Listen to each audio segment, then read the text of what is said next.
Hey there, everybody. Welcome back with the Plat. Purplatypus is the name. Now, this might be a little bit of a weird video because you guys saw my last one with is it worth it to pull? And this is a unit review, and I don't have this unit. So it's going to be a little bit different. Let me know if this is a little too redundant for you, but I'm going to kind of go more, try to deep dive specifically into Juliante as a review of a unit, all right?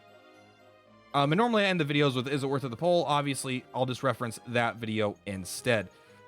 So let's take a look here. All right, so we're gonna look at her max in the store, and just in case you aren't aware, when you look at someone max in the store, this is max awakenings. You could and max level. You can tell it's level 110 because it says so, but also you could make sure because so we know that she's rank 6 because she's at level 110. And we also know that it's max awakenings because if you come over at the perks, you can see that it is 5 out of 5 on the stats up. So this is fully awakened, fully ranked up. The only thing that is not full is the abilities are all +0. So I don't know exactly where they're going to be, but also you can see that there's, if you look here, you see half resist and you go up to max and it's heavy resist. So this is all awakenings as well. All right, so let's quickly go over, look, 765 HP. That's good HP. It's fine. Not amazing for sure, especially for someone that's might be getting physical. But it's pretty, it's pretty good. You're going to want resistances though. You're probably going to want to be going up against Frizz units. You're not going to want to be going up against Lionheart or Royal Reptile because she will likely be able to get one shot in arena. Maybe not max awakening because that's a lot of HP, and she has pretty good defense at 315. Not incredible, but pretty good. 468 attack. That's good. That's good attack. That is max awaken though. Keep in mind, yours isn't going to be this high. 468 is very good attack. That is, especially when you have a thing on it, this is going to be getting up to like 550 attack, you know, with a flail of destruction or something, right? And she has a dedicated weapon to increase the potency on an attack. I don't know, but that's really good attack. You know, she's going to be hitting hard. Agility 460, and she has an inherent passive to have greatly increased agility for the first 2 turns of the game. So she is probably the fastest unit in the game, flat out. I can't think of a unit with higher agility, and even if there is a unit with higher agility, there's not going to be a unit with higher agility on the first 2 turns because her agility gets such a buff. She could outspeed bosses that are like EX fights that you're not supposed to be able to outspeed, I think, because that stat is really high. Now, is agility great? It means she's never going to miss. That's nice. You get extra crits for having agility. I don't know if that's known for sure. I don't think it's like we for sure know. Point is, she's got really high agility. It's not the greatest stat that you need to be really high, but it is there. Wisdom, who cares? Might as well be 0. Now, this is what hurts. Even maxed, she's always going to have 2 movement. That's pretty bad. 2 movement is brutal for a physical user that wants to get in their face. Now, luckily, all of her physical attacks have a little bit of range on it, so it's not going to be as detrimental as it is to something like a Squidzilla, for example, right? So this thing moves like a Squidzilla, but it attacks like a, not quite as bad as that. It's not only adjacent. In fact, there's no attacks that are only adjacent. So the stats are overall pretty good. The awakenings, bang type, actually the awakenings are pretty good because at 1 awakening you are getting bang type ability tricks, which will give you potency, and then the normal potencies here, just a bunch of stats up. So really you're getting the bang type ability tricks. Let's go over to the perks. So she starts with agility plus 20, attack plus 15. That doesn't matter, we already kind of went over that basically. So greatly increases agility for 2 turns, like that's a lot. And then we don't know how much this raises it, but I think it's like 5% or something like that ish. All abilities being cheaper, all bang abilities being cheaper, so 2/3, and raising the potency. That's good. This is a very, very good ability to have. I would like to see 3 movement on her, but still, that's good. There's no doubt that she's going to get some extra damage there. So let's take a look at her abilities here. Fireworks, deal 95% potency, bang type physical damage to 1 enemy 2 times. And look at this. This is a range of 1 to 2. So you can hit directly adjacent to her, or you can hit 1 space away. I assume that also lets you hit kitty corner, it lets you hit here as well. It lets you hit every square around her, basically, as well as 2 squares directly away from her. So like kind of a diamond shape around her. That's pretty good. The fact that it has 2 range means that this is way more flexible on a 2 unit thing. And this is just stronger. Like Bang Slash is 180%, right? This is 190% on level +0. So I assume that this will continue to be higher than the Bang Slash all the way up to +10, meaning that this is a good ability. Hopefully it's not an A rank tomes because it doesn't deserve A rank tomes probably, but it's like slightly better than a B rank ability. and it's good. This is a great ability. You know, as for an S unit to have a good first ability is still pretty good, because a lot of the times those are throwaway. Even Zoma has a shitty breath attack that no one ever uses. It's not throwaway, but it's not good. This is actually, realistically, you might use this as opposed to their signature ability. Alluring Bon Adori. Now this is another great ability. Raise the attack of all allies in an area of effect for 3 turns. That's very good. No doubt about that. This is party buff for the party. This is a real party buff. That's very, very good. Not much more to say about it. It's a fantastic ability. And in a way, I honestly think this is going to be her real signature ability, because I think this is more likely going to be used more times than any other ability when you have this unit. Because, well, we'll just talk about it in a little bit. And the Summer Dragon Dance deals 240% potency bang type physical damage to all enemies in an area of effect. Very rarely stunned. So you can see that this is like 1 space away again. So it's a range of 2.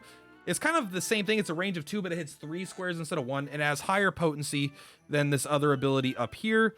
And it's sometimes stunned. So this ability is great. It does take a lot of stamina, but she's got a lot of MP. You're not going to have too many MP issues. You will if it goes on too long, but honestly, her 25 ability does almost as much damage. Well, I guess not almost, but you know, it's kind of like up there.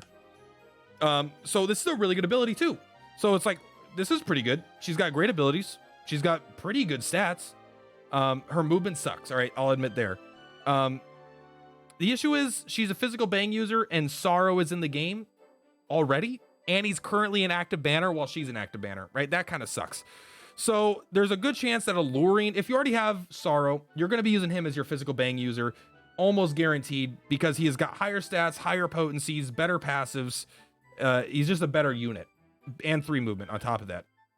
But if you have this unit, this is the only unit with the Alluring Bon Adori. That's really good. I actually want to pull on this unit just to get that. Just having a unit that could buff the entire team makes this a very good support unit.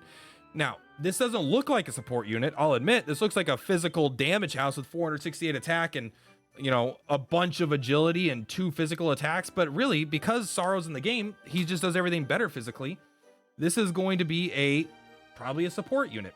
But really quick, something that I do think is worth going over that I don't know if I've addressed yet, probably haven't.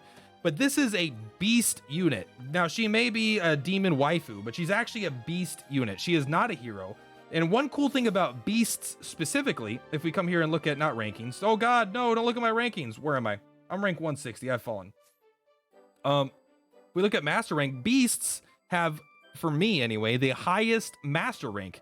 And so if I got her and I leveled her up, I would actually get another 1% on attack. So look at this. She gets almost a full free awakening just for being a beast.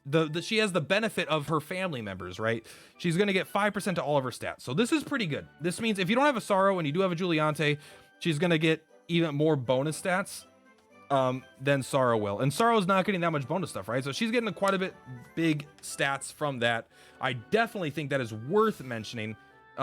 Being a beast is currently better than being anything else in the game due to that big family bonus. Now, what kind of teammates are you going to use with her? Now, this is what's weird. Like, if you're going to use her for a physical attacker, obviously, you're just going to want someone that can... She's probably going to party buff almost the first turn every single time because she has 2 movement. She's not getting in range of enemies. And you don't want her to get hit because she's not that tanky. So she's probably going to be using this to raise her attack. It could be worth having... you know, cover tanks, keep her alive, keep her attacking. Like, that would be pretty good. Maybe having like a queen slime to pull units in. But like, she's just a strong physical attackers, you know, basically use her when you need her and help try to keep her alive. She buffs her own attack, so she's kind of got her own kit figured out. As far as equipment, she has her own personal equipment that can increase the strength of her Summer Dragon Dance. I don't know how necessary that is. There's also Sorrow Nails. I'm probably going to go for HP currently on her weapon and just use it as a general all-purpose weapon because it does have potential for 42, 48 HP rolls, which is very good, and that's what you want on a lot of weapons. Unless it's hyper specialized for damage, and hers isn't that good for damage, but it's okay still. But I usually prefer HP. And so that's my personal opinion on this unit. It's like I'm actually a little depressed on this unit. This unit is really good. Like, I would love to have this unit. I would love to have this unit maxed. I would love to have it in my arsenal because this unit's very good and it's going to help clear content. There's no doubt. But like, there's no reason to pull on this right now because Sorrow is available in the game, in my opinion. I think Sorrow is just a better unit. I just think Sorrow is a better unit. They're both bang physical attack users, but this isn't about Sorrow. This is about this unit specifically. Let's say you have infinite resources. It doesn't matter. I think this unit's really good. I think this unit's like a solid 7 out of 10 at least. Even in the current game, when she came out, she must have been a fucking truck. Like, she hits hard. She's got a really cool second ability. I love the ability to boost the attack for the entire team. And she's got a good ulti ability too, which sometimes you get lucky on to get a stun. She's got good stats. She's got good passives. The only thing that's killing her is that 2 movement. But even then, it's not as big of a deal because of the range. So, and the HP is a little low, but honestly, I would probably compensate with it with a higher HP weapon, or if she didn't need the HP in a fight because they had a cover tank, and then just double down on the attack, give her a flail, get it up to 550 attack, and just lay waste to fucking everything. So very good unit. I really, really like this unit. All right. I am still not going to pull on it. Is it worth it to pull on it? I don't think so. But basically, this is a unit review. Oh, sorry. Her leadership ability raises physical potency by 10. That's pretty good. It's like bad Squidzilla, right? But Squidzilla is a bad unit, so you'd rather have a bad leadership ability than that. Yeah, and like, what are the better leadership abilities? Are Nightclubber, which is 20% physical beasts, and I think Squidzilla is like 15%. I don't know. 10% physical potency is good. That's White King, but on a physical user, I think that's pretty good. So what's actually interesting is because she already buffs this is a great support unit, right? Even as a leader, because she raises the physical potency of your other units. Then she also raises all their attacks, and she can keep their attack buffs up. So even if she's not physically attacking herself, she is very good at supporting a physical attacker team. Even though she looks like she's supposed to be a carry, she's actually, I think she fills the role of a support much better. Because Sorrow's in the game. Anyway, that's going to be it for this review. Again, I'm going to give her a 7 out of 10 myself. She is not a slime, in my opinion. So I'm going to give her a 0 out of 10 on that. But, guys, let me know how you feel about this video. Is it too redundant is it worth it to poll or not? If you watch both videos, just let me know. Because I want to do reviews on banners, and then I want to do reviews on specific units as well. But maybe I need to structure it differently. I don't know. My point is, I'm trying to make a lot of content. I want to give you guys all the content you want, and something that's a little more specific so you can find this out. If you just care about this unit, how good this unit is, and you don't want to hear my opinions on the banner, maybe this video is more for you. So I'm thinking they could have specialized reasons, but if not, I don't know. Let me know. Anyway, Purplatypus is Purplatypus. I will see you next time.